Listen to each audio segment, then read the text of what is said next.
Hello, farmers, and welcome to another episode of The Harvest Season. My name is Cody. And my name is Kevin. We're here to talk today about the second harvest of a farming game.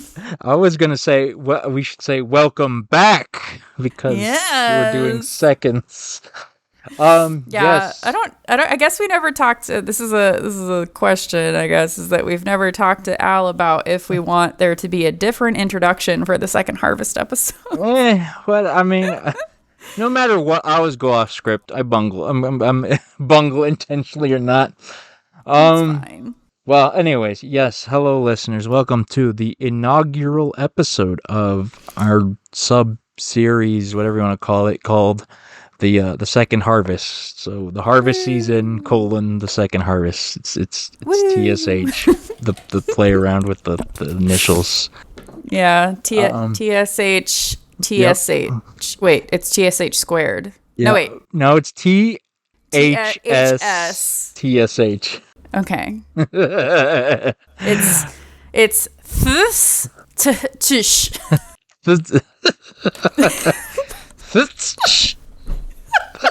Oh my gosh. That's We're off the rails welcome. already. All right, Cody, tell the dear listeners what this is, aside from a train wreck. So basically, today on this podcast, we are going to cover Spiritfarer, which people might be like, what? We've already covered Spiritfarer. And that is the point of Second Harvest episodes. So Second Harvest episodes are when we cover something that's already been covered on the podcast. During these episodes, we'll have other people from the podcast team give their thoughts on the games. So these Second Harvest episodes kind of had a couple origins. First of all, a couple fans of the pod mentioned in Slack that they would love to hear what other people thought of like certain games. So if a game is covered, like I'm sure whenever Kev and I cover Farming Simulator, someone's going to be like, but what does Al think of Farming Simulator? Right. And so that's what the second harvest is for like to get other perspectives on games that have actually already been covered on the podcast. Mm-hmm. And another reason is just because, those of us who were not on the original episode heard the original episode. We're like, oh my gosh, that game sounds awesome. And then we played it. And now we have thoughts with a capital T. So just to catch people up, this will be the third time that Spiritfarer has been covered on the podcast as the main topic. The first was when Callie and Al covered it back in 2021 in the episode that is titled A Little Emotional. And then they covered the DLC, which is called the Farewell Edition, in the 2022 episode that was labeled Last Time We Cried. So you might... If you haven't listened to those episodes, you might have a bit of an understanding of the kind of game that Spiritfarer is. Actually, I want to interject here a little. Yeah. First, so we're playing this a little by ear. This is our first in the series, and we didn't nail down all the details. I actually intentionally did not listen to either of the episodes because I wanted to play Spiritfarer myself and I wanted to go in spoiler free. So I avoided those episodes. So I don't really know Kelly or Al's thoughts on the subject. Okay. And I didn't get a chance to listen to it before this episode. But did you listen to the episode? Did you listen to the episodes, Cody? So I listened to the first one. Okay. And then, and I vividly remember that I was taking a bath and I was listening and I was crying at the same time, like as they were talking about it. And so I was like, I have to play this game, but I don't remember what they talked about or what it was that made me cry. I mean, now that I've played it, I kind of have like an idea, but, and so I started re-listening to it earlier today, but I got super sidetracked by other things. So I did not. And then I've never listened to the second one because by the time the second one came out, I already had the game and I didn't want to spoil myself. So I was waiting to listen to that. And so I'll probably go back and listen after we're done talking about it. So I guess like this is kind of a fresh take from both of us about this game at this point. But yeah, I bring it up because there was discussion, or a mention at least, of maybe listening to the episodes before a second harvest. Oh yeah, So, I guess we never. Yeah, we never really determined like if. Yeah, but I mean, I think it'll be good to try both times here, right? So we're going in, like you said, fresh takes, but Yeah. I imagine some point in the future, the people on that episode will listen to the previous episode and kind of have a conversation based off that. But yeah, so when that happens, I guess listeners can let us know what they prefer. Yeah, for sure. Yeah, but before we dive in again to Spiritfarer, Cody, what have you been up to? I have been playing Spiritfarer and Pokemon Violet. I finally beat. Gosh, what am I doing in that game? I think I beat Arven, and I beat the Path of Legends, and then I also beat Team Stars. Whatever. Nice. But now I'm at my nemesis, the Elite Four. Battling is not my favorite thing. Okay. Collecting Okay. is. All right. Before I'm gonna stop you there. I still haven't reached that point myself. So I just don't want to hear about the Elite Four because I hear some good stuff about it. Yeah, but you can talk about the other stuff.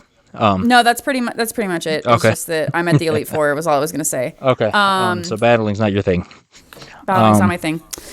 And then the biggest thing in my life right now of what I've been up to is literally 2 weeks ago, as of this recording, I got a new puppy. Okay. She was an 8-week-old. Now she's 10 weeks old. Australian Shepherd. She's a tri, so she's like black, brown, and white. And her name is Stella. Where did you get that name from, huh? I sure did name my dog after this game. So, I named my dog after Spiritfarer. Oh boy. I mean, mostly I named my dog. I just like after playing Spiritfarer so much, I was like, I really like that name. And I just kept thinking about how much I like that name. And then when we were thinking about what to name the puppy, I was like, what about Stella? So, okay. Yeah. So, okay, first of all, let's see. Australians, okay, those are biggish dogs, is that right? Yeah, so her mom, the females will get to like 40 to 50 pounds, but her mom was only like 40 pounds. Okay. So that's probably about as big as she'll get. She's only 10 pounds right now. Okay, so that's a mid-sized dog, because there's definitely bigger than that. Okay. Yeah, my parents, around the same time, they got a Landseer, which is kind of like a Newfoundland, and that dog is already 30 pounds. Yeah, that Newpies are big. Yeah. Okay, but all right, I see. So, but the key thing is, so, I don't know, do you dress up your pets for Halloween or anything, or put clothes on them? So I have gotten Remus outfits before. He's not the biggest fan. Mm-hmm. I obviously want to dress one of them up as a bee at some point. Of course.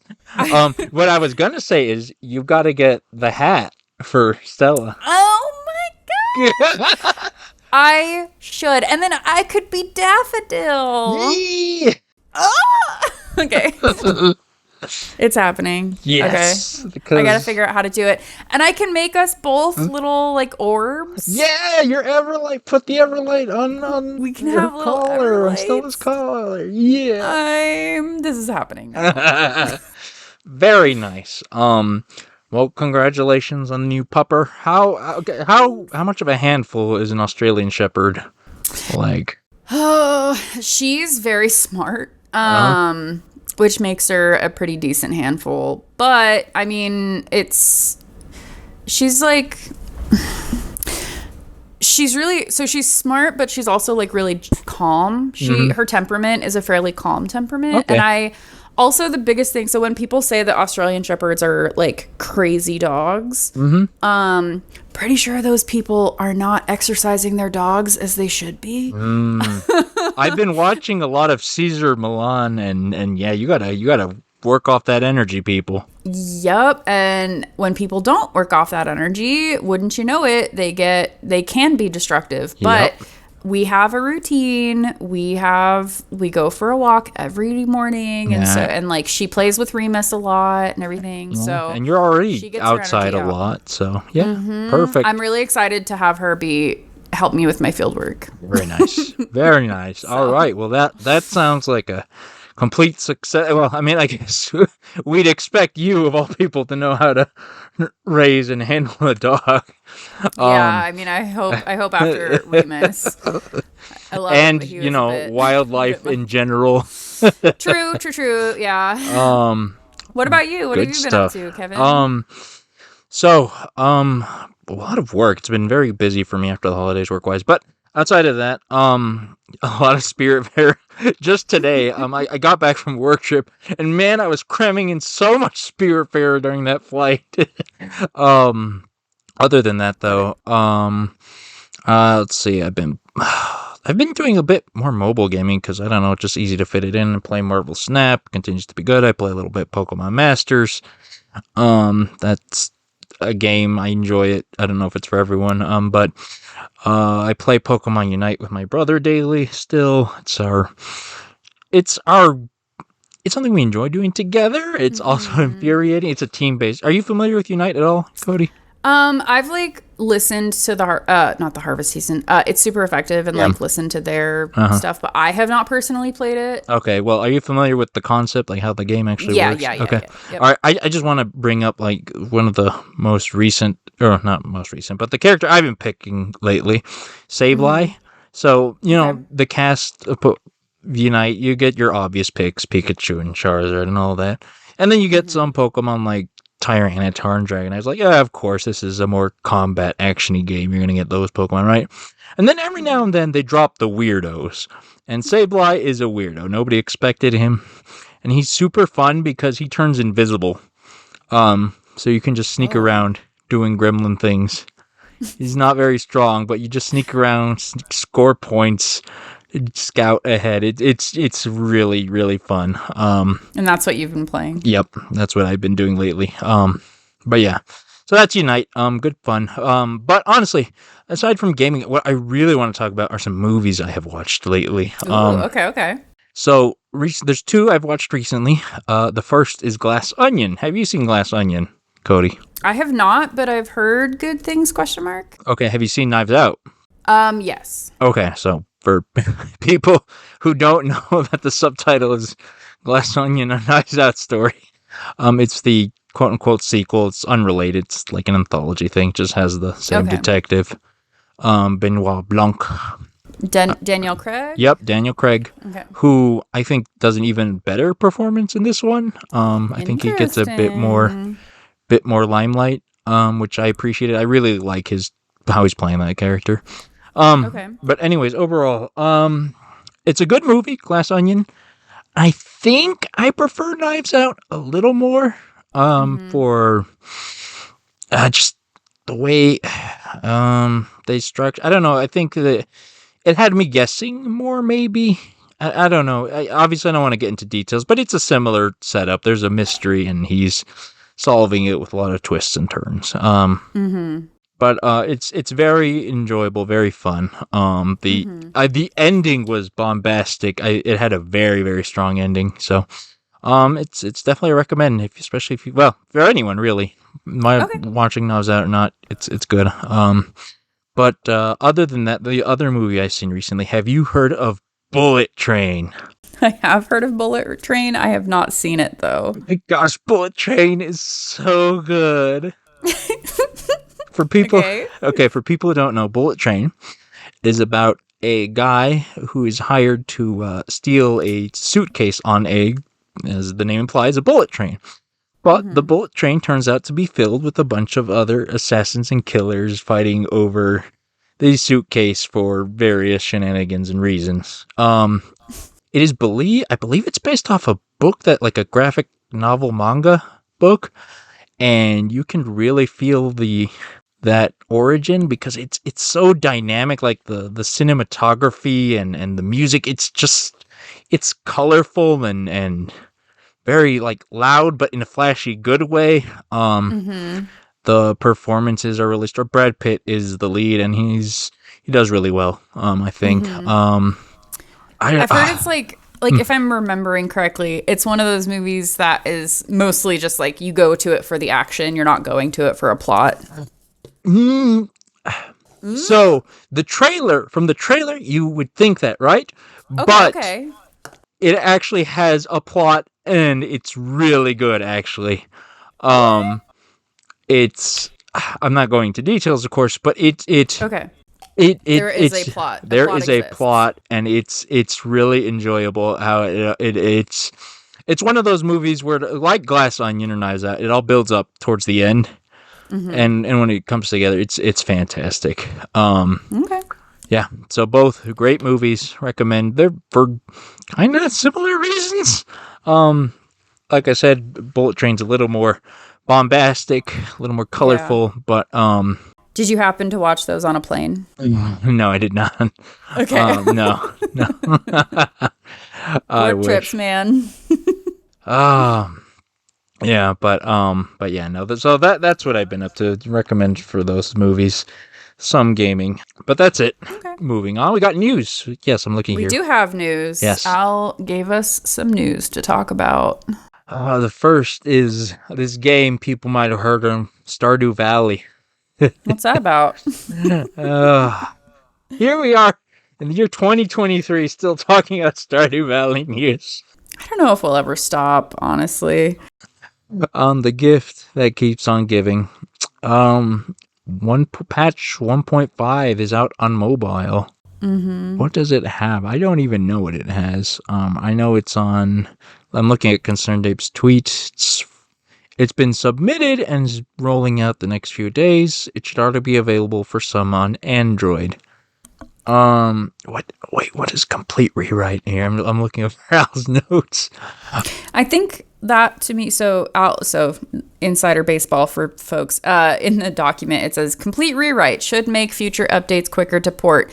I want to say that means that that Concerned Ape, rewrote the code possibly, instead of it being ported Oh, I see. Yeah, okay. backwards way to mobile, maybe it was actually written for mobile this time. Okay, so that's technical stuff. I see. Yeah, makes it easier to do changes or something. Okay. I don't know. I'm scrolling. Here's a moment, Al.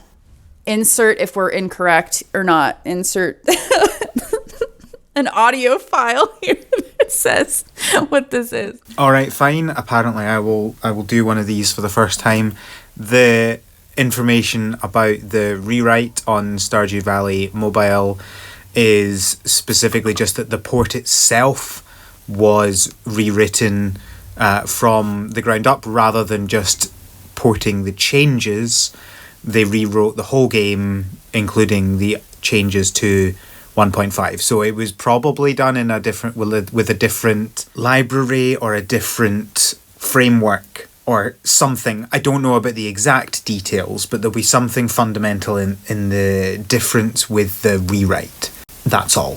Apologies, I forgot that not everybody understands the technical jargon. Al hates when I ask about You'd this. think you'd do that more. He hates when I do this. Okay, next up. Well, next piece of news. I just want to say, I'm looking at Concerned Ape's Twitter. Okay. A bunch of that is involving the update and a lot of stuff since then. So if you want an in-depth look at what's been going on, lots of little things as you can expect from Stardew Valley. Just check out Concerned Ape's Twitter. You can get the. I feel like there was another thing for Haunted Chocolatier recently too. Is it 3 words again? I don't know. It was something like a video. They might have talked about it in the last episode or something. I don't know. I haven't had a chance to listen to the last episode, but there was a trailer or something where it showed your Haunted Chocolatier NPC or character filling the chocolate shop, and then the ghosts selling the chocolate for you. I have not. What? I haven't seen this. I want to know what this is. Check it out. That sounds odd. I'm just scrolling. I see. I think you're fighting a bee. I'm just scrolling down his Twitter. The bee was pretty. The bee's music. Oh, that was so good. Oh, there's the golden chicken plush again. It's really good plush. Was it a fever dream?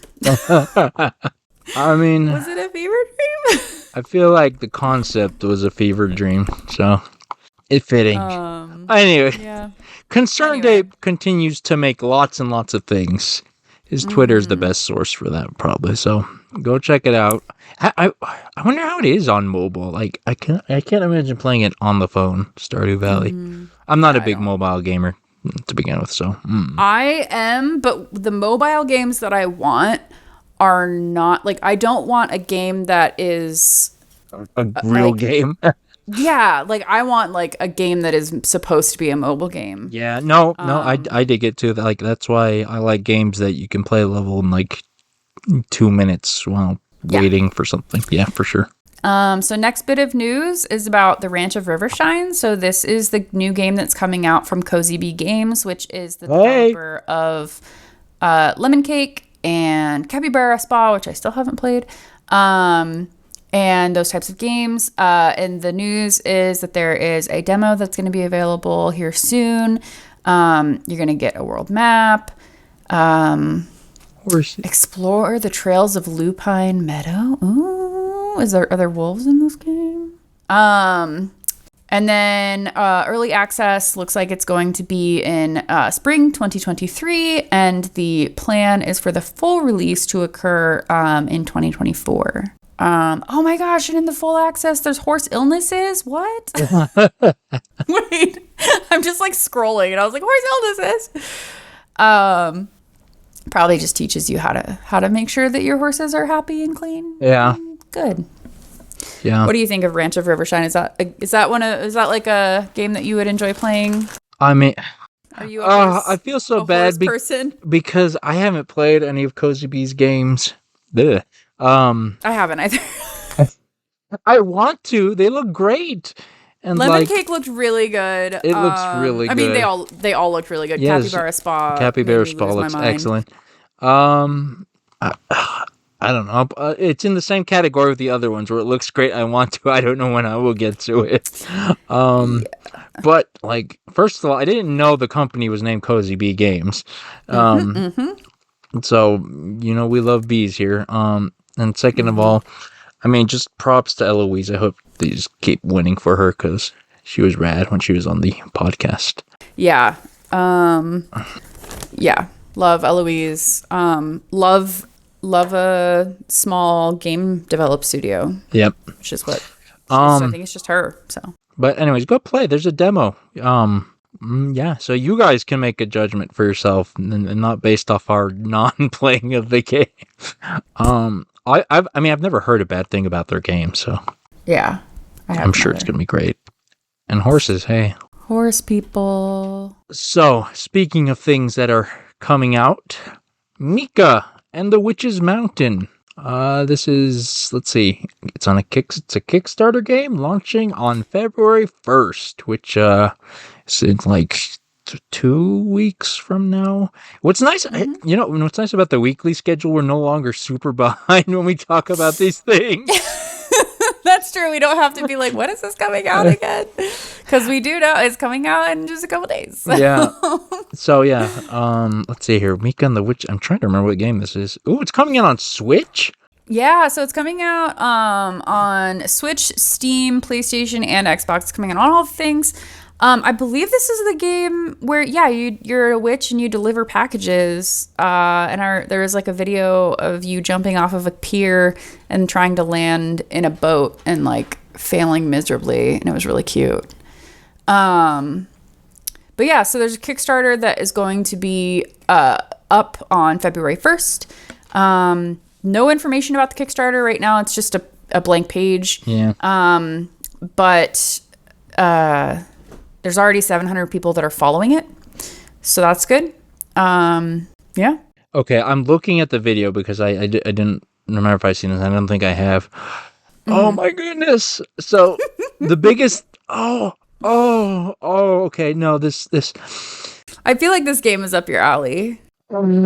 So I don't think you know about this. You know this about me, Cody, but I believe what I consistently call, or most frequently call, my favorite game of all time is The Legend of Zelda: The Wind Waker. I don't know if you've played it or familiar with it. Oh, I have played.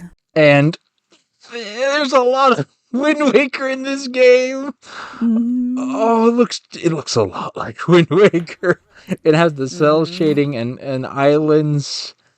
Oh, and I know, and I mean this in a very good way. Like, oh, I'm excited. Yeah, these are compliments. Yes. Oh, like even some ruins have Zelda-esque. Oh, I didn't know this was a 3D game. Holy moly, I'm excited for this now. Wow. Mm-hmm. Oh man, it's gonna be on Switch. I'm so and riding the broom looks like so much fun. She's got gusts of wind. She's riding with seagulls. I'm so excited. So yeah, maybe follow that Kickstarter so that you can be notified. I don't follow Kickstarters, and I probably will because I like Wind Waker a lot. Wind Waker was such a fun game. Oh, good. Highest praise for a game is that it reminds you of Wind Waker. That was, I think we were talking about that on a recent episode about how you Wind Waker and Breath of the Wild are games that people are like, oh, this is a lot like Breath of the Wild, or oh, this is a lot like Wind Waker. And so these Zelda games have become the standard with which people measure these games. I mean, yeah, because that's the goal, right? For any game. Or we were talking about it with Stardew Valley too. Everyone's like, oh, it looks like Stardew Valley. It's you've made it when your game is the ruler with which other things are judged. Yeah. So. And like I said, this isn't a good way that I mean all these things, because a lot of Stardew Valley is a good example. A lot of them are it's clear where they get their inspiration, but sometimes they're a little lacking. But here, there's a lot of love going into this, and I'm very excited. I want to deliver packages with seagulls. Yep. Oh, it's real cute. So that's Mika and Mika and the Witch's Mountain? Yep. Mm-hmm. Okay. Again, that Kickstarter launches February 1st. Not the game. I thought for a second it was the game. So unfortunately that means you're going to be waiting a while. But keep an eye out. I definitely will. I want to see what Kickstarter rewards, because sometimes there's cool Kickstarter rewards. February 1st. And there will be a link in the show notes, undoubtedly, so you can click on it for easy access. Mm-hmm. Yeah, so the last bit of news that we have here is the Story of Seasons, A Wonderful Life, which is the remake of Harvest Moon. A Wonderful Life. A Wonderful Life. There was a 90-minute gameplay video that was released recently. I believe it's in Japanese. Japanese. Yep. So it's a bunch of just kind of, if you watch it, you're just gonna see what you can. But the notes that Al took down is that it looks like your name, your gender, and your skin color and your eyes cannot be changed after you initially choose them at the beginning of the game. Hairstyles are not locked to gender, which is cool. Okay. I'm sorry. I'm looking through. I'm skimming through the video as you're talking. Oh yeah, cool. Go for it. Yeah, I mean, the first thing I want to note is that it opens with a developer guy, and he has the cutest plushes of the cow and the little dog from the game on his desk. I do love the dog from this game. I've always loved it. There's 2 dogs you can get, and I got the floppy, not the pointy-eared one. But anyways, but yeah, the first part they're showing the customization, as you mentioned. As I said, I'm skimming. I will go with Al's notes that you can't change it after. I will say that I did not watch the video. I mean, but the fact that there is customization is a big leg up from the original, because that didn't exist in the original. Except if you wanted to be a girl, you could buy the other game. Yeah. Oh, good heavens. Good. Oh, yeah. Boy. Let's see. It looks like there's a new time skip feature that allows you to skip 6 hours in the game, which is 6 in-game hours, which is pretty cool, because there were, if I am remembering correctly, there were things in the game that were specific to the time of day. Yes. And that was always really annoying because when I played it back when I was, 12 years old or whatever, because you'd have to like just kind of sit there and wait, or you'd have to like busy work yourself. Because it usually, especially early game, I doesn't remember take very long to like always being busy, care to of be your honest. cow. But I don't. I remember just running around and wasting time and. well, I might be misremembering, but regardless, I mean that's a cool feature though. Just skip whenever. I assume it's like a nap or something. Man, this game looks great. I'm just looking through the video. These are some beautiful graphics for Do this the game. graphics look like the old game, or is it like remastered or something? No, this is built from the ground up. Okay. Yeah, no, this is brand spanking new graphics. Clearly, they're getting the aesthetic right, but everything looks lovely. Okay. And yeah, so there's a whole, to quote Al's note here, there's a bunch of other technical details, the bag size, season length, etc. I do not speak Japanese, so I could not tell you. But you know what? It doesn't. Well, I can't say this for certain, but it looks like. I mean, it's based off a great game or one that I love dearly, and it looks like a great remake of that game. So I am very, very excited for this game. I was a solid meh out of 10. Like, I enjoyed that game, but it's not something that I would necessarily like play again. Oh, I mean, Because of the fact that I have so many other things in my life going on. I mean, sure, Like, that's fair. I kind of have to triage. Like, so it's like not, I mean, like, throw me on a deserted island and give me a bunch of games. Like, obviously I would play it, but with PhD and puppy and everything, it's just not. Sure. Not a I mean, sure.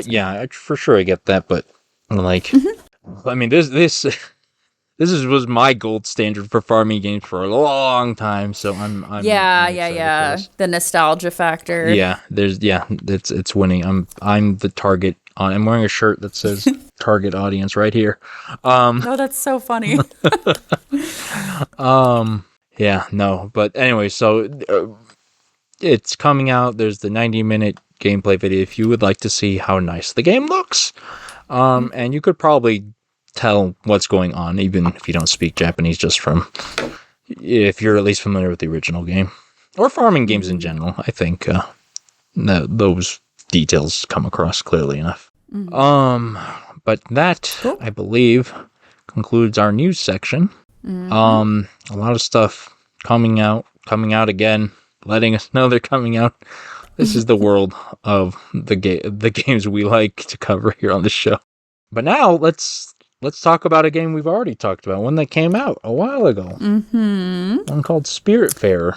Yeah, so I did want to just jump in here and just tell people what about Spiritfarer. So it is available currently on Steam, on Windows, Linux, and Mac OS. It is available on Nintendo Switch, PlayStation 4, Xbox One, Android, iOS, and it was available on Google Stadia. Google Stadia.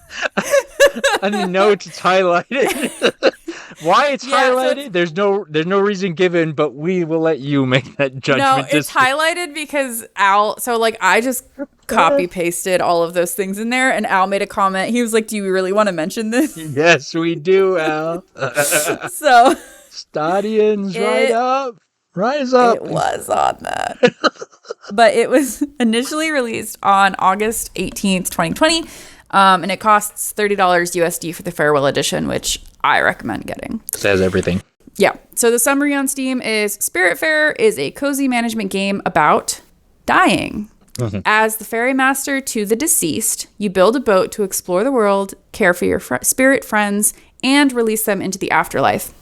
The Spiritfarer Farewell Edition includes the heartwarming base game and three major content updates. The Lily update, the Beverly update, and the Daria and Jackie update. I also wanted to mention here, because this is the second time the third time now that we're covering this game, spoiler gloves are off. We're not gonna we're gonna like Yeah. say all the things. Yeah, we're going to talk about everything. Also, we're probably not going to go into super detail. Like, we're not going to explain the whole game. I don't think we don't have to. But I mean, we can talk about what we liked or didn't like. But yeah. So that's just the assumption is you've played the game, heard the other episodes, or you are okay, or you don't care about don't care about spoilers. This is covered ground. We're just recovering it. So, and also on that note, I should mention that I have actually not beaten the game yet. I am pretty far in. I did not hit credits as much as I tried to, and for reasons I will discuss, I couldn't beat it quite yet. But I have more than enough to talk about. And I'm fine with hearing all the spoilers. So we're going all in here. Yeah. So I got credits. And I'm at 82%. I am gonna try and 100% it. But I'm at 82% right now. So that is where I'm at. Question: Are you playing the Farewell Edition? Yes. Okay, I am too. So is that percentage of the whole thing? All of it, including the DLC like stuff? including the DLC stuff. Okay, that's good to know. I don't recall what I am, but I'm well past 50%. So and based off what I've covered on the map, I'm like in the final leg of the game. So, okay, that's good to know. All right. So, do you like the game, Cody? Do you, person who named their dog after the protagonist, like the game? This game. Okay, so after I first started playing this game, so I had it, I'd had it for a while because I got it when it was like half off for some event, or some Steam sale or not Steam sale, Switch sale. I'm playing it on Switch. So I got it for half off and I'd had it for a while and I finally just opened it one day and I pretty much played like 30 hours within the first 3 days of turning the game on. Cause I think it was like during a break or something, or during a time when I was trying to turn my brain off from research and I was just like, screw it. I'm going to play a video game way too much. And I chose Spiritfarer. And there was a moment when, and I'll say what moment it is later when we're talking, but there was a moment when I was playing the game and my roommate, I had been playing it for literally 7 hours straight. And I was sitting on the couch holding my controller sobbing, and my roommate came downstairs, looked at me, looked at the TV and said, I think you've had enough Spiritfarer for today. No, you didn't. I didn't. I played for like another hour. Yeah. But it's just such a good game. It really it makes you slow down and like you can't really, I mean, I guess you could game guzzle this game and like just try and, finish everything and not absorb the content. But the content is so top notch that I'm reading everything that all of the characters are saying. I am stopping and talking to every NPC because some of the things that they say are hilarious. I love you, D&D kid. They're so funny, and like exploring all the areas and trying to make everything. Like I am just so enjoying this game. What about you, Kevin? I'm not gonna gush anymore. Give you a chance to talk. So, I'm I love the game. All right, like I have nothing bad to say about the game. Okay, but I'm also in a weird place. But this is just a very me personal space I'm in right now. I don't think the game was overhyped because this is what I expect. I think it's delivering, but how should I put this? Like, okay, the game itself is fantastic. The mechanics, everything. A big part of what I was expecting, or hoping for was the emotional aspect of it, right? Because you're sobbing. Alan Kelly cried, presumably, from the titles. Lots of people I know cried from playing this game, right? And at least where I have not cried. I wanted to cry. Okay. right? But I don't think that's a knock on the game, because so this is it's rather coincidental. You named your puppy after the game. I finally pulled the trigger. I had it on my Switch for a while, downloaded it, but just never got around to it. But I finally pulled the trigger when my pupper passed away in late October.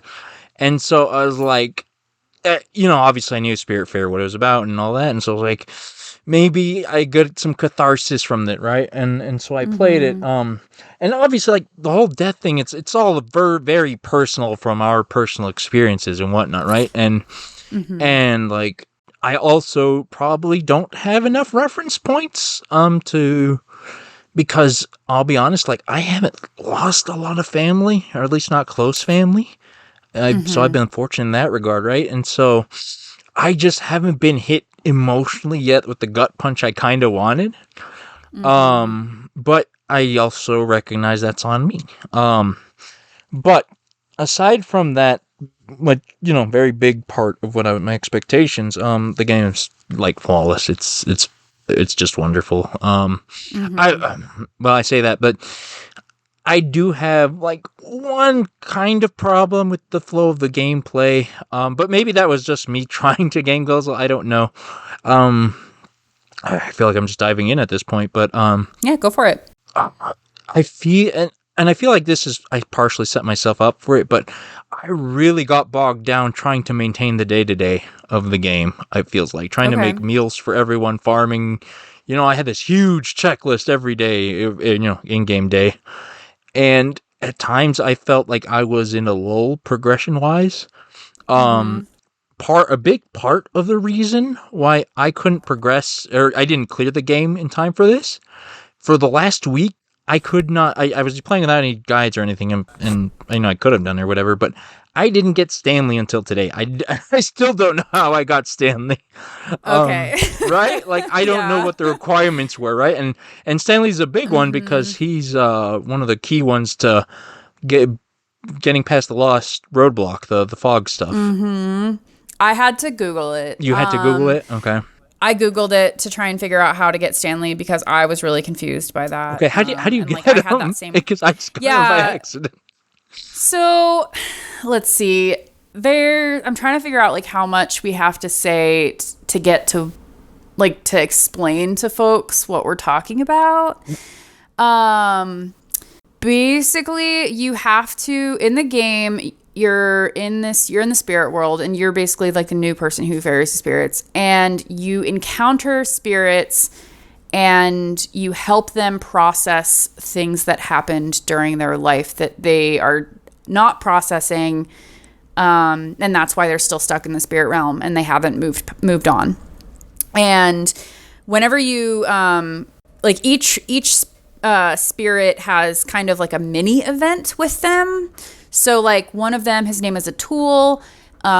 He is amazing. His spirit is a frog, and whenever you encounter a lightning storm, he wants you to like run around and catch lightning, and he like plays his flute madly and is super excited like every time this happens. And so you get kind of like locked behind, because sometimes you need the materials from these things, like you need lightning in a bottle, which you only get from Atul. And there's a character named Stanley, and he gets you, what is it, ectoplasm? Is that what it is? Yeah. And so in order to like progress, in order to get this one upgrade for your ship so that you can get to the last areas, you have to get this. I had no idea how to do it. Like I was like, who unlocks this ectoplasm event? Because holy heck. So I ended up Googling it. His name is Stanley. He's kind of like a weird alien creature. He's a mushroom. And he's a mushroom alien creature, but because he's got like a billion, I don't know. He has 4 arms. This is true. Yeah, he's got 4 arms. He's a little weirdo. He's adorable. You get him because there's a wandering vendor, and the wandering vendor sells what's called an odd seed. And if you plant the odd seed in your garden, in your farm, it grows, and the first time it grows into Stanley. Okay. I could have sworn I bought seeds from him before, but I don't. I guess I didn't. So he has like random seeds and stuff, but I'm pretty sure that's how you get Stanley. Gosh. Is you have to like do the odd seed, and it's something that I think his name's Francis, the like wandering vendor guy. Yeah. I don't even know what he is, what animal he is. It's weird. He's I thought he was weird. an onion. He might be an onion. Like you're only able to get Stanley after. Oh no. Do you fished it up, didn't you? That's what it is. Maybe I don't remember. Maybe you fished it up. Because I don't feel remember. like because I remember buying early on the seed from Francis, and Maybe it's you fish it. Anyway, at some point in the game, you get this weird seed, and you plant it, and then you get Stanley, and then Stanley. After you've done Stanley for a bit, he moves into your visitor house on your barge, boat, whatever you want to call it. And he brings with him a little beetle friend who glows. And the glowing beetle allows you to do the ectoplasm event. And that's the last ingredient I needed to pass the fog, which is the last barrier on the map for me. Yep. But yeah, but like this whole discussion, like we still not 100% sure how we get Stanley. Correct. Yeah. and this is just like the big example for me because it's been on grading on me for the last week, but there's a few other instances of that throughout the game. You need to meet certain characters, and either you kind of happen along them, or it's not clear how to progress. So it's and it's weird because most of the time the game is, I feel like, pretty good at, maybe it's not like a hand holding you, but it has a logical flow to it. You can kind of, it helps, it guides, it gives you a pathway, and it makes sense. But then just every now and then there's these little blocks like that where it's not 100% clear, where it's almost kind of random, or you have to really kind of explore everything to find it. And I mean, that's fine in some games, and it wasn't the worst in this game, but like I said, for the last week, like real life week, I couldn't progress because I couldn't find Stanley. And just going through the day-to-day of having to cook, because you have to you have to maintain your passengers on your boat. You have to feed them. You have farms to take care of, all that. And so just going through that's a lot to get through. And then like still trying to figure out how to progress, right? Like that was probably my only knock against the game. And like I said, it's not in general. It's just a few cases of it. But I don't know if that was me. Somehow I set myself, like maybe I had too many people on my boat. I don't know, but yeah. But again, this is just relatively minor harping compared to everything else, which is just top notch and incredible. Yeah, I mean, I agree that there are times when it does give you guide rails. And then there are times when it's just like, my gosh, how do I do this? Especially like whenever you have to do a new ship upgrade that includes new materials. It's never clear where those materials come from, but usually within a little bit of gameplay after unlocking a new area or having a new character, it becomes clear where you get those things. Yep. But sometimes it's just not. Yeah. It sure isn't. Yep. So, yeah. Yep. Yeah. But I mean, like I said, I get, but it's at least the game is still super enjoyable for the most part. Like it's still calming and relaxing. Everything is beautiful, from the music to the visuals to the animation. I gotta talk about the art, because like I think that might be the as best an artist, thing out of the right? game. Yes. Yeah. Okay. It's hand drawn art. And it's a very lovely style, in my opinion. Yep. But further than that, because I mean, lots of games have nice art styles. I think this game might have some of the best animations in games, period. Like, there are so many just bursting with personality and not over the top, but just like so much effort and work into these beautiful and dynamic animations for the simplest of things. Like, there's just an idle animation of your cat Daffodil just playing with the light ball. That was the first thing I thought of when you started talking. I mean, it's like the poster child. They had no reason to do that, and it's got like this Disney quality art animation just for an idle pose. Yeah, like if you're standing for long enough, your cat will just will just randomly pounce on her little light ball, like her little Everlight like thing that's usually around her neck, and it's just so cute. Like it's so good. Like there's another one. So one of the characters named Summer, she's a snake, but her animations, like she bends her body to look like a person and have like limbs. It's incredible. Oh my. Well, and a lot of the characters will have like different things they do. They might just like walk around or like climb up and down your ship. Eating. But then like reading, or like a tool will play his flute, or he'll bang on. He'll like try and he's like a carpenter handyman person. Yeah. And so he's always trying to improve things. He's hammering the boat. Yep. Yeah, he hammers the boat. I mean, I don't think it actually does anything for the game, but and then other characters like Gwen just like doesn't like a tool's banging. Like she doesn't like it. But yeah, they just all have, or Summer will go play her sitar. Yeah. Is it? Yeah. It's like a little. She'll go play it for the garden. She'll play the crops and help the crops grow. So those are just like things that they do around the ship. That's not even including like if they ever go on shore with you, or what they do like during their events. Yep. So yeah. I mean, do we want to jump into characters? Do we want to like name like top 3 or something?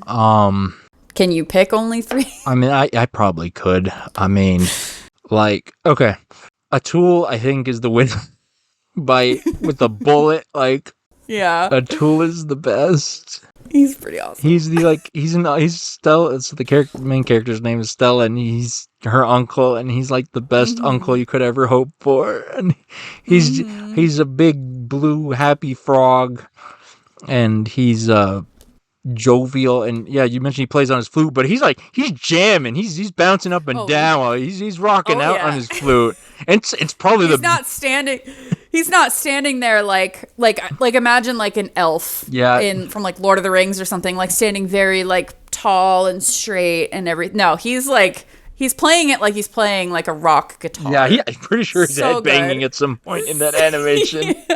He's going nuts. And he does it during the thunderstorms, which is just so cool.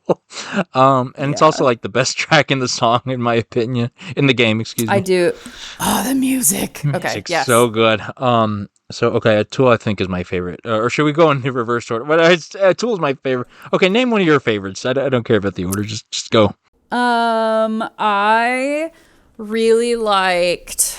Okay, I'm gonna go with my top one, Alice. Alice is like number 2 for me. Alice's story is the one that messed me up. Okay. So I didn't cry, but Alice has got me the closest to crying. I felt that. Oof. Oh my gosh. Oof.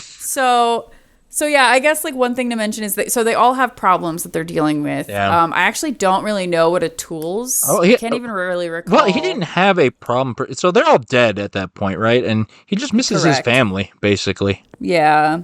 And like you are all his, like it becomes obvious at some point that all of the spirits that you encounter that are like named characters are ones that you knew in life. Like a tool is your uncle, and Gwen was like a friend, and I don't even remember how Alice is related or anything, but like they all know you. They're all like, oh, hey, Stella. Like they remember you from life. And Alice is a hedgehog, super cute, but she has dementia. You don't see it at first. That's the way they get you, though. Correct. It's either dementia or Alzheimer's. And I will say Beverly also has it, but like in a different one's way. One and the other one's the other. But I'd say that as distinct. A non-professional expert. Distinct. So Alice like progressively declines, and at first she's super just sweet. She The sweetest gives grandmother you lady sweetest ever. grandmother. She gives you like the ability to customize your outfits, And she cooks. and she cooks, and she's so sweet. And she just progressively gets worse, and then at some point in it, she's like talking about her granddaughter and how she's looking for her granddaughter, and she's looking forward to her seeing her granddaughter again, and taking her granddaughter to the beach. And every time you go talk to her, she's like, excuse me, ma'am, like, have you seen my granddaughter? Like, near the end of her story. And at one point, she describes what her granddaughter looks like. And so you go to her wardrobe and you make yourself look like her granddaughter. And then you go back, and then she's like, oh my gosh, there you are. Like, I'm ready. I'm so ready to go, like, to the beach. Like, let's go. And then the next thing in her storyline is to take her to the Everdoor, which is the thing. It's like, that's helping them to pass on. Yeah. Like, they have conquered their whatever it is that they had to do in the spirit realm. Or not conquered and just accepted it. Accepted, yes. Very true, because Summer's storyline is acceptance. And actually, a lot of the storyline. Yeah, a lot of them are. And so but she, at that point, it messed me up because she was not cognizant at that point. And she was like, let's go. And then the next thing in the storyline is to take her to the Everdoor. I'm like, I don't want to do this while she doesn't know what's happening. Like, I know. And so I avoided it for a while. And then one point I was just driving past the Everdoor. I was like, whatever. So I went to it, and you take her, and the whole time on it, she's talking about how excited she is to see the birds, and I'm trying not to cry. And and then at one point she sees the Everdoor or something, and then she's like, thank you, Stella. Yep, she and then recognizes. You hug her. Yep. She recognizes that she remembers you. She realizes what's happening, and she's just like, thank you, I'm ready to go. And then you hug her, and then she goes. And then also, I'm trying not to cry. And then also every time after, when each of them have passed, taking them to the Everdoor, and they go through the Everdoor, a constellation appears in the sky. Oh my gosh, the constellations. And so it was her constellation. This was the point where my roommate came downstairs and I was sobbing. I was just staring at I was just staring at Alice's constellation for probably like 3 minutes straight. And I will acknowledge, because you mentioned like maybe it's because you haven't had grief. I did have, my great grandma had Alzheimer's. And so this was something that seemed fairly relatable to me. Yeah, I imagine so, right? Because but I mean, even just like if I don't know, if I hadn't, it was really well done. It was so well done. Because like that, so I have a lot of points here to make. But like, so you mentioned Beverly, who's a very similar character, sweet old lady person, right? But she's a chicken. Yeah, she's a chicken. She's a spunky chicken. But her issue becomes very apparent very early on. Like, she clearly has memory issues, and you see it like worsen. But Alice's, it gets me because you don't see it until like the last quarter or whatever of her act, and she's such a sweet, nice lady. You love her so much, and then boom, things are not great. And actually, I want to talk about it because that's the moment that it changes was the one that almost got me, right? So I recall how it is. She asks you to take her to some island because she'd never really gone on any like big vacations or anything. So she kind of wants to go on a little adventure sort of thing, right? And so you take her, and she does all this reminiscing, but then she like starts feeling sad because so much of her life has passed or whatever, and so the mood changes. And then as you're getting off the island, she asks you to help walk her back. And and it makes you slow down. Like, you can't walk normal walking speed. Like, you walk very slowly with and her. you're holding her by the arm and all that. And first of all, again, incredible animation there. Because she's the only character you help like that, or at least that I've encountered. And okay, so this is probably a big part of why it got me, but my own grandmother is suffering from mobility issues of her own, and so that walk, I know that walk. And so and it's like, it's the walk of you're going slow, but as a young person, usually we're like rushing from place to place. And there have been times when I've had to walk slow for someone else. And I'm always like, ugh, like, please move faster. But those are the slow walks where you savor every step. Yeah. Like every step of Alice, and I'm sure with you, like every step of like helping your grandmother do anything. Yeah. You're like, you're attentive to every moment. Yeah. And it was just like, oh, Yeah. emotions. Yeah. Yeah, and then so that's the turning point. That's when that's when she starts having her memory issues. And one other like minor detail that really got me was so Stella doesn't talk in the game per se. You don't see her dialogue with characters, but you can see her voice in the menus. There's little notes from Stella's perspective. So there's the quest log of requests and whatnot, and on one of the final ones for Alice's, where you have to dress up as her granddaughter, it said Stella notes that Alice seems afraid of Stella now, so she has to dress up as her granddaughter, and that was I don't like that. I don't like that. That was a big gut punch. Like the fear, the fact that it was described as scared, like oh, that wasn't fun. Oof. Emotions. Oh my gosh. Oh my goodness. Yeah, so Alice is, like I said, she was second on my list. Yeah. And actually I want to take a step back because Atul, there's some points that reminded me. I was so mad about Atul's. Okay, continue. You know what I'm going to talk about. I'm so mad. Okay, first of all, so you mentioned the hug. So for every character, that's how they depart. You take them to the big circle at the ever door, you give them the hug, and then they vanish, right? First of all, I think Atul's hugs were the best. Correct. He's like, oh my gosh, it's the perfect hug.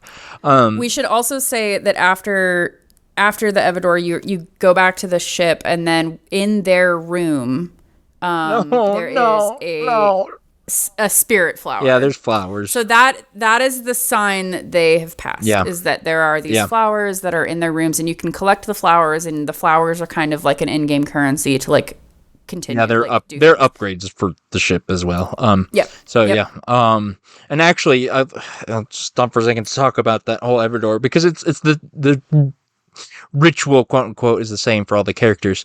When they go, like when you're at the Everdor and you arrive, like all the other members on your boat like line up. There's like a farewell stand, and you can talk to them, but all they give you are ellipses. Like normally these are all chatterboxes and whatnot, but everyone's just super quiet. Nope, nobody. Yep. And so that's you can really feel the gravity with that. But we're talking about this, but there's one character who doesn't, and his name is Atul. He just vanishes. He just leaves. I didn't know it was possible. And like the last thing you do is a dinner with him, which is such the uncle thing to do, because honestly. He wants a big family dinner. Oh, and he loves food. Well, the uncle, he eats anything. Him just leaving. And like they usually all have like preferences of meal types. Real picky. And he doesn't care. He does not. He is happy, and then he has the family dinner with a couple of your spirits on board, and then you don't get to take him to the Everdor. You just, in fact, I didn't realize he was missing, because sometimes the boat gets so big you can't keep track of where they are, and like I just thought I didn't see him for a day or two, but then I checked my quest logs, and one of the quests said like, "Where's Uncle Atul?" Maybe I should ask someone or something. Yeah, and so I start talking, and that's like, no, I think he's gone. Somebody just says that, and that's it. That's all you get. Yeah, someone's just like, I haven't seen him. And then after someone says, I haven't seen him, suddenly his room has a spirit flower, and you never got the closure. It's not good. Atul, I never got closure. He just leaves. Oof. That one was the other one that like super messed me up, because he's just always so positive and just like such a good and like loving force on the ship, and then he just is gone, and it's just I was just I like this is another moment that, right? Like this is another moment when my roommate, she came down, I was like from across the room, I was like, no. My roommate comes downstairs and she's like, "What?" And I'm just like, "He just left." Like, she's just like, "What is happening right now?" It's like, because you can't, like, so up to that point, you clearly get the message that he's very sad about his family being gone. But other than that, like, is he doing it to spare you the pain? Is he doing it because he just wants to be alone? Is it selfish? Who knows? You don't get any message about it. Nope. He's just I don't think he likes goodbyes. Maybe that's a good way of reading it. I didn't think about that, but yeah. But which is lame. A tool. I can't even. I needed a goodbye. I can't. Like, a tool. His hugs were the best. They were the best. Oh God. Okay. I'm glad we agree these two are the winners, right? Like. Yeah. Do you have? So go ahead and say one more. I have a couple other ones, and I'll choose one that's different from you. Gosh, let me think. Astrid and Giovanni. There's a lot we can talk about there. Like, I feel like that's its own thing. Summer. Like, I could give general. Those were the three. Right. I was gonna mention. They're like your first ones, and they're really, really well done.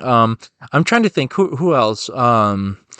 Gosh darn it! I like Gustav. There's a peacock named Gustav. He's just a goofy fellow. At least I haven't reached the end of his storyline, but he likes art and stuff.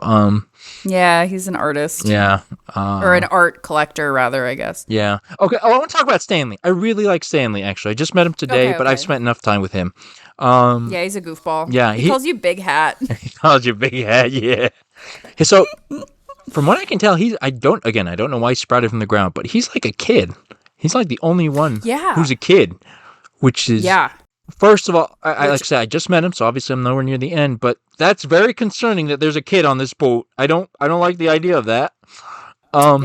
And he's a very little brother kind of kid. When you hug him, he like full on jumps on you, monkey jump hugs you.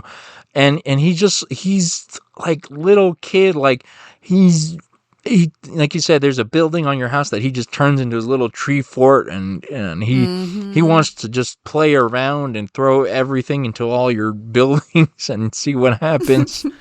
And he likes to eat desserts and breakfast. He has a dessert dance, he says. I love Stanley. As infuriating as it was not having him for a while to get past the fog, he was worth the wait. He was worth the wait. And he was one of the ones I didn't get spoiled. I saw there was a mushroom man, but I had no idea it was going to be a kid. So I've just really been enjoying Stanley. So I want to add that. So Stanley is still on my boat. I will say, I have Stanley. Wait, you can hit credits without clearing everyone? Yeah. Whoa. Oh, yeah. Okay. That's interesting. Okay. I have Stanley, and then there's Jackie and Daria, who are Those are DLC characters, aren't they? Island. Yes, they are DLC characters. And then I feel like I have someone else, but I can't remember who it is. It's the... Is it the dog? Oh, no, it was the dog, but I think she's like already is done. She's like a greyhound. Yeah. Elena, yeah. I don't like her. Yeah, she was kind of a interesting character. Okay, I think the other one that really hit with me was Summer. Okay. So Summer, we've already kind of mentioned her. She's a snake. She's like a snake shaman hippie. New age is New age. That's a really good way to describe her. She's got crystal, she's got yoga, your mindfulness, she's vegan. The sitar, yeah. She's vegan. She won't eat meat. So her in-game event is the dragon. So in every zone of the map, there's a dragon, and the dragon on top of the dragon is like some type of ore. It's like a sea snake. Dragon. Yeah, it's like a sea dragon. And they have like copper or iron or whatever. And whenever she talks about the dragon, she kind of talks about it like the gist that I got was that it was like a relationship in her life that was abusive. Okay. or toxic. Okay, well, so yeah, she's afraid of the dragon, she says at first, and she's trying to confront it and accept it, and... Well, she has to confront it and, like, appease it, was how I read it. Yeah. Of, like, the dragon is... Like, she has to go, like, calm them down. And like, clearly there's a lot here because the dragons are very snake-like, even their eyes and stuff. So there's some sort of reflection. I didn't even think about that. Okay, so I did some reading on some of the characters I already passed on because I was curious, like Giovanni and Astrid, but I'll get to that. Yeah. Do you want me to tell you what I found out on Summer? Yes. Okay. Yeah, because I already finished her. Okay. So apparently, I think there was some stuff in the DLC that made it a little clearer, but Summer, when you're going through her story, she mentions she was sick and that's why she died, I believe. Mm-hmm. That illness was cancer, and the dragons represent cancer. The oars are tumors. No. The oars are tumors. I don't like that. I don't like it anymore. Ugh. Okay, so basically... it's her struggle with cancer. She's trying to... Like, she hates it, but she's trying to accept it because it's part of her. Don't like that. And so basically... Yeah, sorry, you go. No, I was just going to say, so to clarify a little more on the dragon minigame, how it works is there's this huge sea snake dragon, and you kind of hop around on its body. And what Summer says is that it's in pain. And you can tell that because it's like visually different when it has these rocks. And you have to hop on the dragon's various body parts and humps and whatever and break the rocks. And once you complete all of them, it looks a bit relieved and then dives back into the ocean. But as I said, these apparently represent cancer tumors. And when you think about it, yeah, they totally look like tumors. I am upset now because I had I thought it was something else, and this makes it a lot more traumatizing. Right? So, because you come upon the dragons all the time, like frequently, like they just keep popping up, and you keep having to do this, and she keeps saying like, "Oh, here we go again. Let's do it. Like, let's help this dragon." Blah blah blah. And at some point, she's just like, you know what? The dragon's not gonna change. It's not gonna go away. I just have to leave. Mm-hmm. She says. So that's probably her giving up her fight. Well, she says she tried to love it, like to accept it, and she just accepts that she can't love it, and just moves on. And that's like, when you think about cancer, oof. Don't like that. Don't like that. Live pain being inflicted on the podcast. Okay, well, do we want to... Okay. Emotions. I have to talk about Astrid and Giovanni because... Okay. Like, oh my God. I think these two were maybe... So they're a pair, really. Yeah, they're both, lions? No, well, Astrid's like a lion dog from, like, Chinese mythology. I don't know. She has like antlers. I'm not 100% sure. She looked more dog. Anyways, so there's an old tough lady. Her name is Astrid. You find her like she mines and she works with like unions and stuff. She's a tough, spunky lady. And as you progress through her story, you find out about her former husband, named Giovanni, who was a very big womanizer, but she can't get over him. And surprisingly, I was very shocked. You actually meet Giovanni's spirit as well, who is a lion. So these, so their stories involve a lot of their relationship because Giovanni was a womanizer and cheated on Astrid multiple times, right? But but she can't get over him, and I think Giovanni genuinely cared for Astrid. Yeah, like their baggage that is keeping them in the spirit world. Like her baggage is that she still loves him and has this resentment. And his baggage is that he has this guilt. Yeah, and like it's such a complex thing because like Giovanni, you get somewhat of an understanding of what's going on in his head because he was part of he was in the military. He was part in a war. He saw action combat, and like he saw comrades his age like die and didn't get to live life. So he's very like, after those experiences, he's like, I don't know if to say internalized his trauma, I might be going too much there, but he wants to live life like in the moment at all times, right? So he just does as he pleases and wants to give in to everything he wants to do, because he's afraid of dying like his comrades without living in the moment. Yeah. And so, like, when you hear that, like, I can, like, Giovanni, because I guess one thing we should clarify, he cheats on Astrid again in the game, like after you've reunited them or whatever, he starts cheating on her. So they meet, and he's like, here's our chance, like let's make a real go of it. And he like basically promises that he's gonna really give it a full shot, and that he really loves her, cares about her, missed her, and is happy to see her again. And then he just kind of starts sneaking out, and Astrid's like, hey, can you like go check that out for me? And he does it again. Does it again multiple times, and she kicks him out, and then he eventually just gets kind of like tired of everything, and just he goes first, and then you have to take him to the Everdor before you can finish Astrid's story, because then she just feels like she's missing something, or she's just tired of everything too. Yeah, I think like, so during when he goes to the Everdor, he ends it with like, she deserved better. I wish I'd been able to like do like be what she deserved, et cetera, et cetera. Like, because he genuinely loved her. Yeah. Like they genuinely loved each other. See, that's the thing for me. But this takes a lot of interest for me, because going deep and personal here, my father had similar issues back when he was with my mother, right? But my father didn't show remorse for it in the end, right? Like I think Giovanni, I would categorize him as a good person who makes lots of mistakes, because especially during his ending monologue when you're taking him to the Everdor, he's like the straightest, most genuine.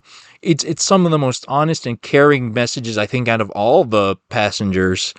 Like you see he loves Astrid, he loves Stella, he cares for, like, not in a creepy womanizer way, like he just genuinely cares for Stella, and wants the best for her and for Astrid. But he's just so traumatized by his history, like he it's like, like an alcoholic or whatever, right? It's like just an addiction he can't give up, and that really sucks, because it's destructive. It's not necessarily excusing it, because those sort of behaviors still affect people, but like, it's so complex. And some of the stuff that he says at the end, like, it made me want to be like, turn the boat around. We need to go talk to Astrid again. Like you need to say this stuff. Why are you saying this to me? You should be saying this to her. And of course you can't turn the boat around. And then he goes, and then she's mad, upset, whatever. I don't know. It was emotions. Yeah. So that's like a really sticky, messy one, but it's so well written, and just, I think it's a highlight of the emotional complexity of the game, because it's two people, their stories intertwined, and all that. Question. So there's a well, I say critical, it's probably not that critical. I don't think the outcome's the same either way. But when you discover Giovanni's cheating, you are asked to tell Astrid or not. Did you tell her? Yeah. Okay, I did too. But you can, I read this, you can refuse. You don't have to. And the secret is kept, but she just grows tired of him and kicks him out anyways. But that's very interesting. Yeah, there's like multiple possibilities, like multiple storylines, and there's like multiple endings too, I've heard. Really? Depending on Oh, that's interesting. Okay. Oh gosh, Giovanni and Astrid. Yeah. So I mean, like, that was a good one. Are there any? So I will say there are other. Obviously, there's a couple other characters that we haven't mentioned or whatever, but the one other one is Lily. Not Mickey. So I don't. Well, yeah, but the one other one. So have you met Lily yet? Okay, who is? I don't think so. What animal is she? She is made of flowers. I have not met Lily. I don't know if I want to spoil this for you. Well, you make the call. I agreed, and I'm accept any and all spoilers. But I mean, go ahead. You brought her up. Go for it. Okay, so this is the latest DLC. Oh, okay, it's DLC. All right, even It's the last one. okay. I'm pretty sure. Lily is Stella's sister. What? And when you meet Lily, Oh dear. it becomes apparent to you that Stella is not dead. Stella is still alive. She is in a coma. Okay. And you Oh. Okay. Lily takes you to all of the shrines. Oh. Mm-hmm. And you get to see the whole story. Like, you get to basically learn Stella's story. Okay. Oh, so that was in the DLC? That's interesting. Because I think that, like, I believe that it triggers once you've explored everything and possibly once you've, like, taken enough characters to the Everdoor. okay, because like I could see the hints of that. I think like there's very brief moments. I guess we haven't talked about this, but after you clear X number of characters, an owl appears to you every now and then. Yes. Right? And this owl is a giant owl, not a you-sized spirit like the other characters. And he is very cryptic at first, but I've met him twice, and during the second time, he mentioned something about, are they saying goodbye to you, or are you saying goodbye to them? And furthermore, when you have to do a little platform, you have to climb some rocks to reach the owl. You can see images in those like crystals, and you can see somebody lying in a hospital bed and a few other things. And some of them match up with some of the stories you've heard, but that hospital bed, that didn't seem like anyone in particular to me. So, like, putting that together, I was like, I bet there's something going on with Stella here about this. And the fact that she's, linked to all this death stuff, there's, obviously there's got to be something there. So, I can see that, yeah. So that's all I will spoil about that. But so Lily is then just a character that she's like a flower character that's up by Stella's cabin. And she only appears at night, and you can hug her, and she wants you to go to all the shrines. And at each shrine, you kind of get to know like Stella's early life, and then Stella's Stella, the way that Stella's life is progressing. And then, So, but that one also hit me, like, because it kind of changes everything. Because clearly up until that point, up until that point, I hadn't even really thought about Stella. Because for me, it was all about the other characters. Well, that's how it's presented to you at first. Like, the game straight up tells you, here's your job. You got to get these people to the door. Yeah, and so I didn't know Stella's history, and I honestly just didn't think about it. Like, I didn't think about, like, why is Stella here and why is she doing this and that kind of stuff. And so you get that context. And in all of the shrines, like as Stella's life is being told, I believe they talk about all of the other characters and like kind of say the context of like where in your life the other characters. Yeah. See, that's the thing that made me wonder, like, because these aren't just random people you're ferrying to the afterlife. They're people who know you and you know them. So the fact that they were all personally connected, that from the very beginning made me raise an eyebrow. But yeah, that's exciting to know that I do get some stuff illuminated on that. Very cool, very cool. Yeah, emotions. Is there anyone else you want to talk about? There are other characters, but I mean, no, that's all I really. I mean, there's other. Okay. I guess I'll just like mention that there's other characters that aren't as great. The characters that you're ferrying. Well, yeah, there's definitely that as well. But there's characters that are not on your boat. Yeah. So there's like Albert, who is the shark Albert's that the owns best. the shipyard. There's the seal that The seal's the best.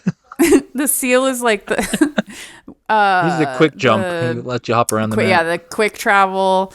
There's the walrus lady who's Susan. like the collection. Who hates you? Susan and Gustav hate each other, which is hilarious to me Yes. because like they're both collectors. Yeah. Like Gustav is an art collector and Susan's just a collector. But basically, like as you collect things in the game, you can go to Susan and she'll be like, "Oh wow, you collected more things. Here's a prize." But yeah, so there are other characters. There's other like small little side quests that you can do. Yeah.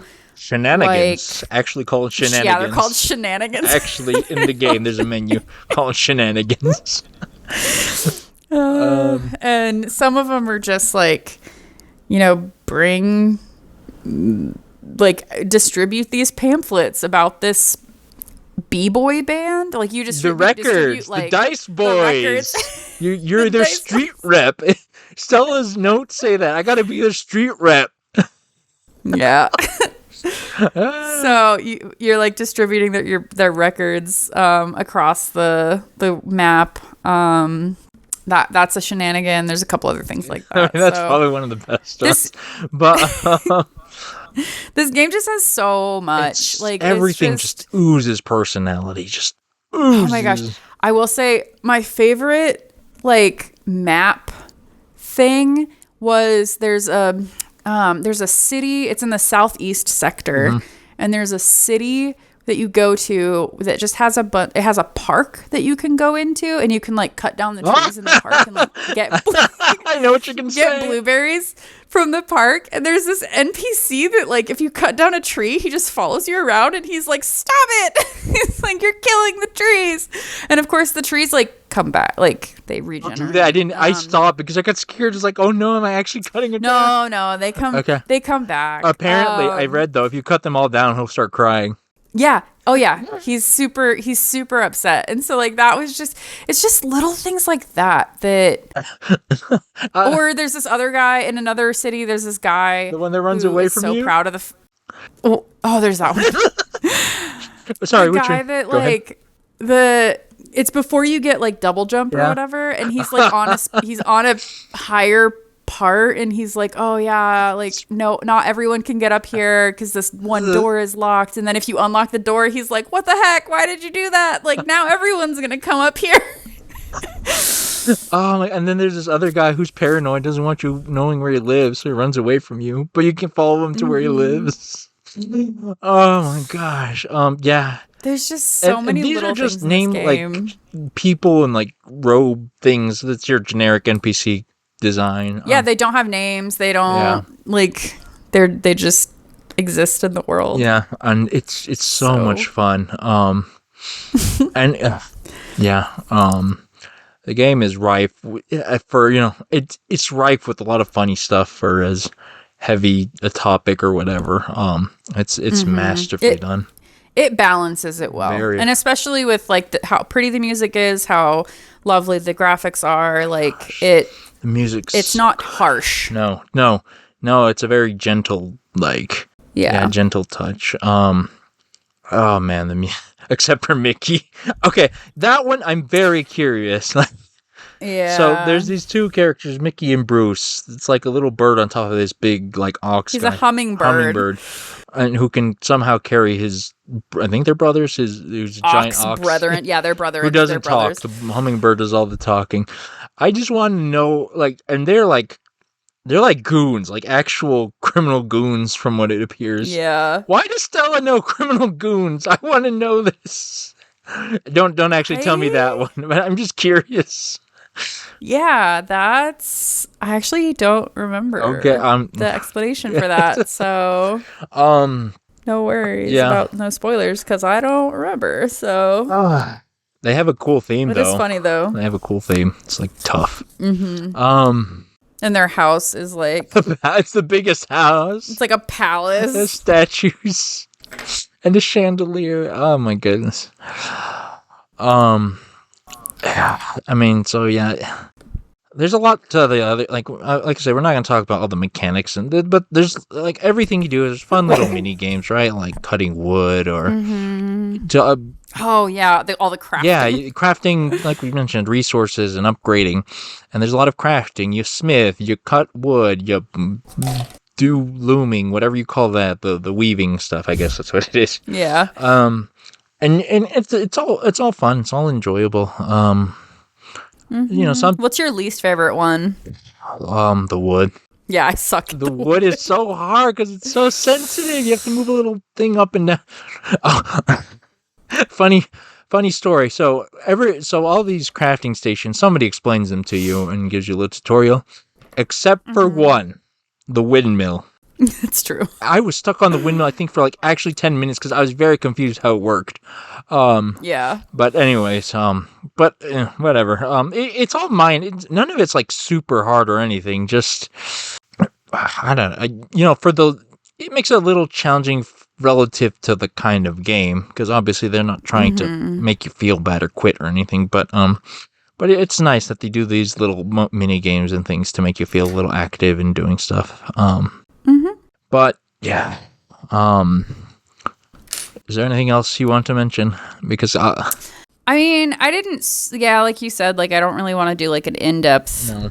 This is more. The second harvest is more just about like what our thoughts were, and I think the majority of our thoughts were in the characters. I mean, because that's what the game. It's literally about the characters. Yeah. So like it's.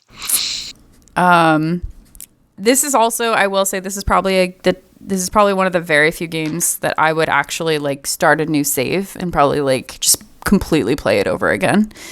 It would be interesting to do that, to like, especially after learning about Stella, to see like how it all lines up or how it feels with that perspective.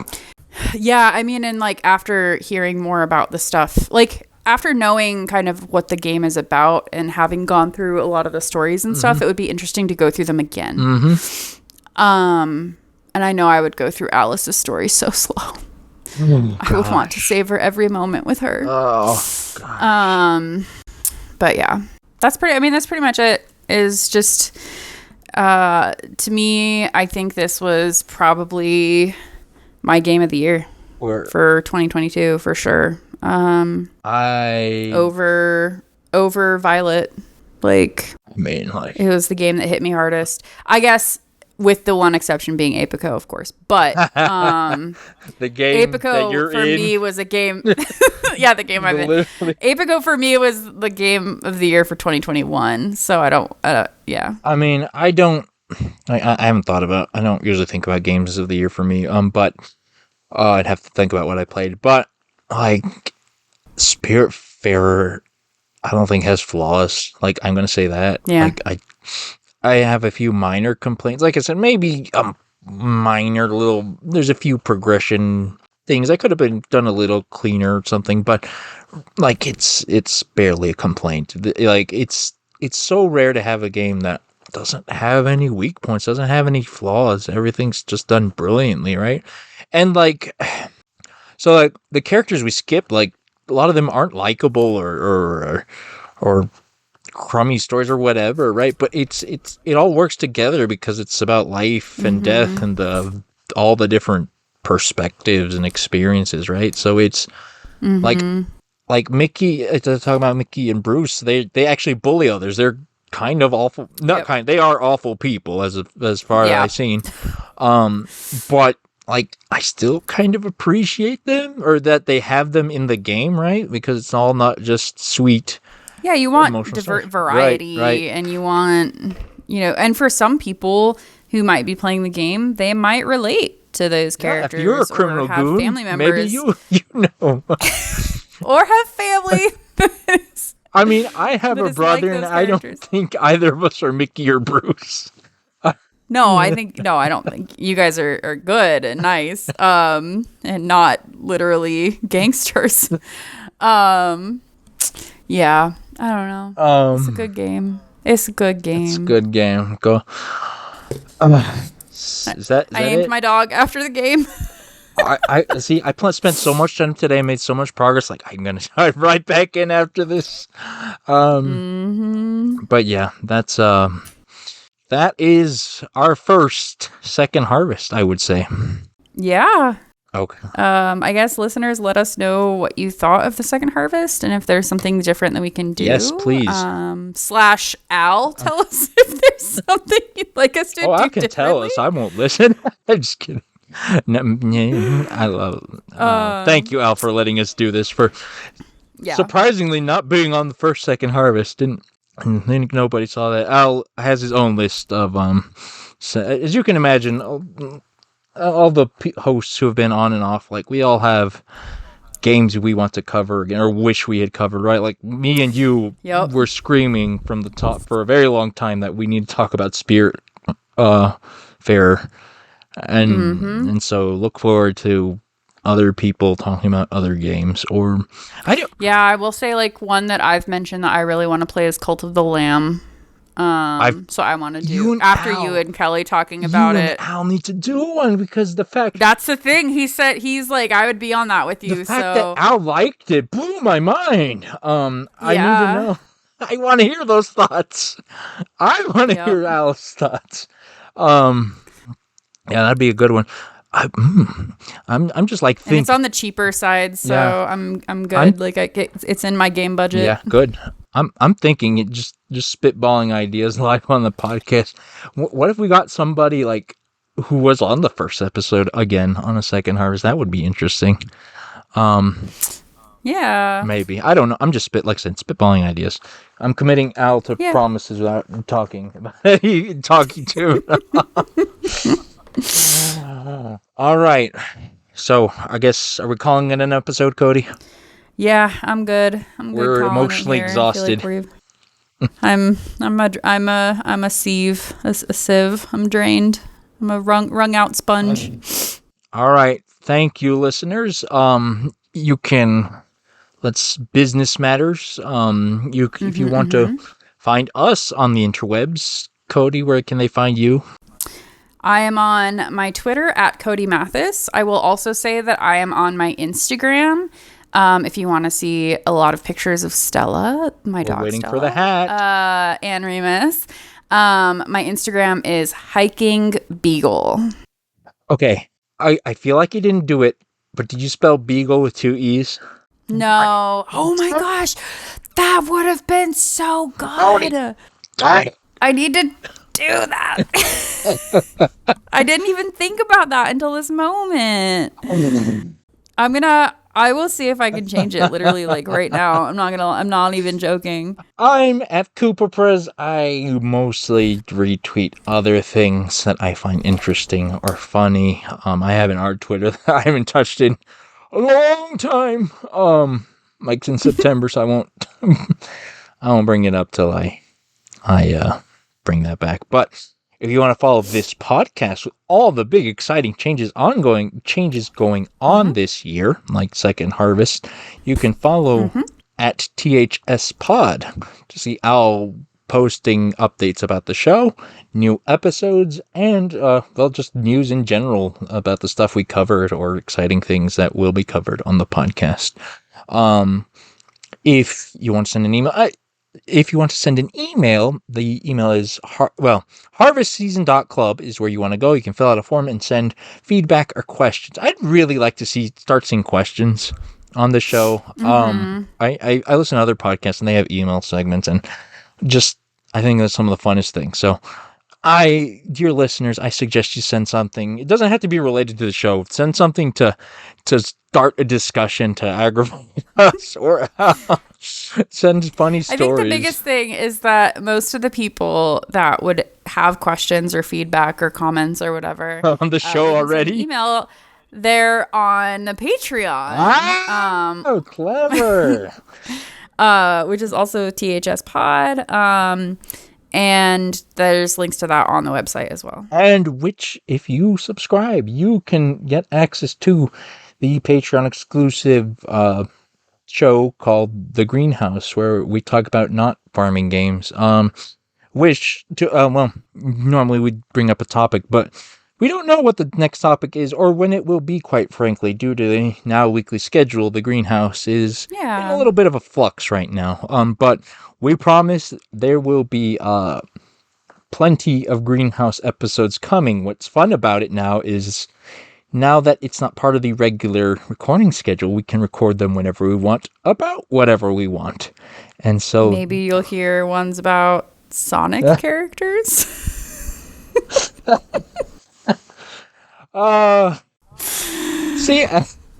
See, we say that, and I don't know if it's serious or not, and that'll be fun to find out for everyone involved. Because that was your suggestion. I know. And will I pull that trigger? Join the Patreon to find out. Yeah. Okay, I do. That being slightly joking, I do have ideas for greenhouse episodes. Maybe even some that we might make public, because I have some special ideas that I haven't talked about with many people. But again, join the Patreon and you can find out all that good stuff. But until next time, dearest farmers and listeners. Oh, first of all, thank you for being on, Codey. Thank you. And thank you for being on, Kevin. And thank you, Al, for letting us be on. Thank you, Al. And thank you, listeners. And until next time, have a good harvest. The Harvest Season is created by Al McKinley, with support from our patrons, including our pro farmers, Kevin and Stuart. Our art is done by Micah the Brave, and our music is done by Nick Burgess. Feel free to visit our website, harvestseason.club, for show notes and links to things we discussed in this episode.